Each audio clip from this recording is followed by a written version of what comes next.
કહેવાય છે ને કે સેવા એ પરમો ધર્મ અને માનવ સેવા એ જ પ્રભુ સેવા. અને અત્યારના જમાનામાં અમુક જ એવા જૂજ માણસો હશે કે જે નિસ્વાર્થ ભાવે સેવા કરતા હોય છે.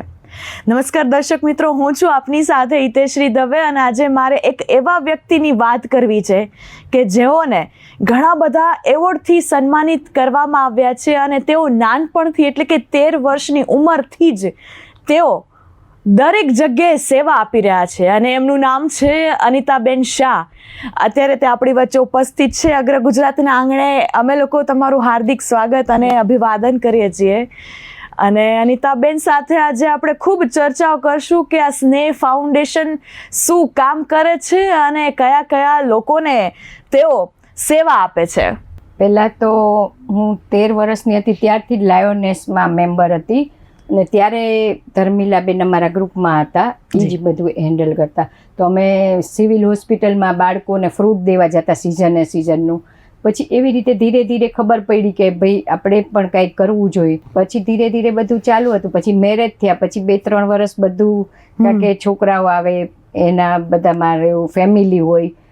પણ મારા સાસુ પણ બહુ એજ્યુકેટેડ હતા, સાયકોલોજીના અને એ ટીચર હતા અને બાર્ટન ટ્રેનિંગ કોલેજમાં પ્રિન્સિપલ હતા જી અને સાયકોલોજીના. એટલે એને એટલી સરસ ટ્રેનિંગ મને આપી હતી, છોકરાઓને એટલી સરસ.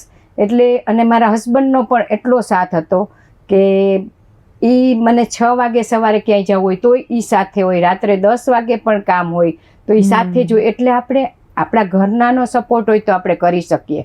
અત્યારે પણ અમે લોકો ગામડામાં વધારે કામ કરીએ. શું કામ ને કે હાઈવે ઉપર જે માણસો હોય છે એને હેલ્પ નથી મળતી. યસ, અહીંયા સિટીમાં તો કે આપણી બાજુમાં કોઈ બિચારું ભૂખ્યું હોય તો આપણે એમ થાય કે હાલો 2 રોટલી કરીને એને જમાડી દે. પણ હાઈવે ઉપર જે બિચારા કામ કરતા હોય છે એ લોકોને બહુ તો શું બિસ્કિટનું પેકેટ આપી દે. જ્યારે અમે લોકો શું કરીએ કે રસોઈ બનાવીને જઈએ, ઘરની રસોઈ બનાવીને પછી લઈને ગાડીમાં નીકળીએ અને પછી જ્યાં એવું લાગે ને એ લોકોને જમાડીએ. કોરોનામાં અમે 2 વર્ષ રોજની 40 કિલો અમે મસાલા ખીચડી બનાવતા હતા. એની સાથે દહીં છે, કોઈ વાર ચોકલેટ કે એવું છોકરાઓને આપતા. તો એ ન્યારી ડેમની સામેની સાઈડ છે, ત્યાં બધા મજૂર, કારણ કે ત્યારે કામય નહોતું કોરોનામાં, ના મળે, એટલે એ લોકોને અમે રોજ જમાડવા જતા. 12 વાગે અમે લોકો પહોંચી જ ગયા હોય તો 11:30 આસપાસ થઈ ગયું હોય, કારણ કે 40 કિલો હોય. એટલે અને છોકરાઓ રાહ જોઈને આખી લાઈન કરીને બેસી ગયા હોય અને એટલો વ્યવસ્થિત બધા. એટલે અમને એવું થાય કે ભાઈ આપણે હવે દુનિયામાં આવ્યા છીએ તો કંઈક આપણા છોકરાઓને ભગવાને આટલા સરસ સુખી કર્યા છે તો આપણે સામે કોઈને સુખી કરવા જોઈએ. યસ. પછી બધા પ્રાણી હોય એને પણ કે ભાઈ કૂતરાને પગ દુખતો હોય, ચાલતું હોય એવી રીતે લંગડાતું, તો એને કઈ દવા લગાડી દઈ. ખિસકોલી છે, કબૂતર, ચકલા, બધાનું. અને એનિમલ હેલ્પલાઇન તો ફાઇન છે જ કે આપણે તરત જ ફોન કરીએ એટલે એ આવી જાય છે. એ લોકોનો પણ એટલો સાથ સહકાર છે. અમે લોકો શું કરીએ છીએ કે ક્યાંય જમણવાર હોય અને 5 જણાનું વૈધ હોય તોય અમે જઈને, હું મારા હસબન્ડ જઈને લઈ આવીએ છીએ. કારણ કે જો કેટરિંગ વાળાને એવો ટાઈમ નથી હોતો કે 5 માણસને ગોતવા જાય કે, તો અમને ફોન કરે, સદભાવનામાં ફોન આવે તો એ લોકો કે ભાઈ આ બેનને કયો, એ આવીને લઈ જશે. તો અમે લઈ અને સીધા ઝૂંપડપટ્ટીમાં જઈને 5 તો 5, વધારે હોય 5નું તો ન જ હોય, પણ તોય 5 જણાનું હોય તો અમને એમ થાય 5 જણાના તો પેટ ભરાશે. યસ, 100% કેમ નહીં. તો ઓલું ફેંકવામાં જાય એના કરતાં આપણે. અને અત્યારે અમે સ્નેહ ફાઉન્ડેશન સંસ્કાર કેન્દ્ર ચલાવીએ છીએ. બજરંગવાડી અને માધાપરની વચ્ચે ગોડાઉન રોડ છે, રેલનગર, ત્યાં છે. અને ઈ અત્યારે અમારે 65 થી 70 છોકરાઓ છે. તો ઈ પહેલા મેં 5 છોકરાઓથી ચાલુ કર્યું હતું. આપણે નકર જનરલી જોતા હોય છે કે શાળામાં એક ક્લાસમાં આપણે 65 થી 70 વિદ્યાર્થીઓ હોય છે, પણ આમાં તો ભાઈ તમે તો આખો ક્લાસરૂમ જેવો માહોલ ઉભો કરી દીધો છે. ખૂબ સરસ. અમે 2 કે 3 કલાક કરીએ કે પેલા 1.5 કલાક ભણાવીએ છીએ અને પછી રોજ અમે શું કહીએ છીએ, મગ ભાત, દાળ ભાત એવું આપીએ છીએ હેલ્ધી, કે એ લોકોને પ્રોટીન કે એવું તો કાંઈ મળતું જ નથી. તો આપણે મગ ભાત, દાળ ભાત, એક તો કોસ્ટમાં, કારણ કે અમારું ફાઉન્ડેશન એવું છે કે બહુ મોટું નથી, લિમિટમાં, કે તમે મને 2000 આપો તો હું 2000નું બધું જમાડી જ દઉં, કે બચત એમાંથી નહીં કરવાની. કારણ કે ભગવાનની દયાથી અમારા છોકરાઓ કોઈ દી ભૂખ્યા નથી રહેતા. વાહ કે આજે કોઈનું ન હોય પણ એ સાંજ પડે ત્યાં કોઈનું આવી જ ગયું હોય કે બેન આજે અમારે જમાડવા છે.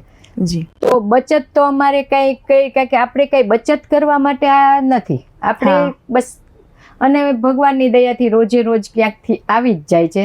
કોક દાતા દઈ જાય છે અને અમે પછી હવે ડાયરેક્ટ જ સોંપી દઈ છીએ કે ભાઈ અહીંયા અમારી છે તમારે જમવા. એટલે એ લોકોને અમે કઈ બી ખરા કે તમે તમારા જાતે પીરસવા આવો તો એને આઈડિયા આવે. અને એમાંથી હવે ઘણું બધું વધી ગયું છે કે તમે એકવાર આવો તમને એમ થાય કે અને છોકરા એટલા બધા વ્યવસ્થિત ભણે પછી લાઈનમાં બેસી જાય. એવું નહીં કે નહીં તો શું થાય. એટલે ઘણાને એવો અનુભવ થયો કે અમે ઝૂંપડપટ્ટીમાં જાય છીએ ને તો ખેંચાખેંચ વસ્તુ કરે છે, જોડાઈ જાય છે. તો તમારે ત્યાં નથી. મેં કીધું અમે ટ્રેન આટલા 12 વર્ષ આપ્યા છે એ લોકોને. અમારી ટીચર હતી 4મી, હમણાં તેને છોકરાઓના એક્ઝામ ને બધું છે તો નથી આવે.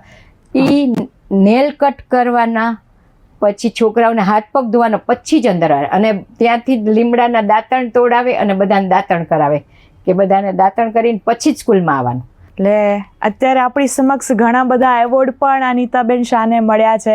હવે આપણે એમની સાથે જ વાત કરશું કે આ એવોર્ડ કયા કયા છે અને તમને ક્યાંના મળ્યા છે. આ તો ડાયમંડ ગ્રુપમાં હું હતી મેમ્બર, પ્રેસિડેન્ટ હતી, 2 વર્ષ રહી હતી. ટીબી અત્યારે 100 દિવસ આપણે છે. અત્યારે ટીબી આપણે ઘણું છે તો એના માટે આપણે દર મહિને 20 કીટ આપીએ છીએ. અને ઈ જંકશનમાં હોસ્પિટલ જ છે આપણે, ત્યાં ઓપીડી. ત્યાંથી જ આપણે ડોક્ટરને પૂછીને જ કે એને કયા કયા, તો 13 જાતના કઠોળ આપણે આપીએ છીએ. હતા અનિતાબેન કે જેઓએ નાનપણથી જ લોકોની સેવા કરેલી છે અને અત્યારે તેઓ પોતાનું સ્નેહ ફાઉન્ડેશન અને સંસ્કાર કેન્દ્ર ચલાવે છે.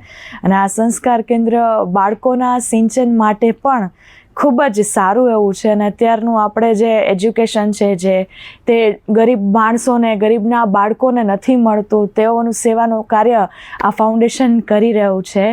અને વધુ સમાચાર, વધુ વિગત માટે જોતા રહો અગ્ર ગુજરાત. નમસ્કાર.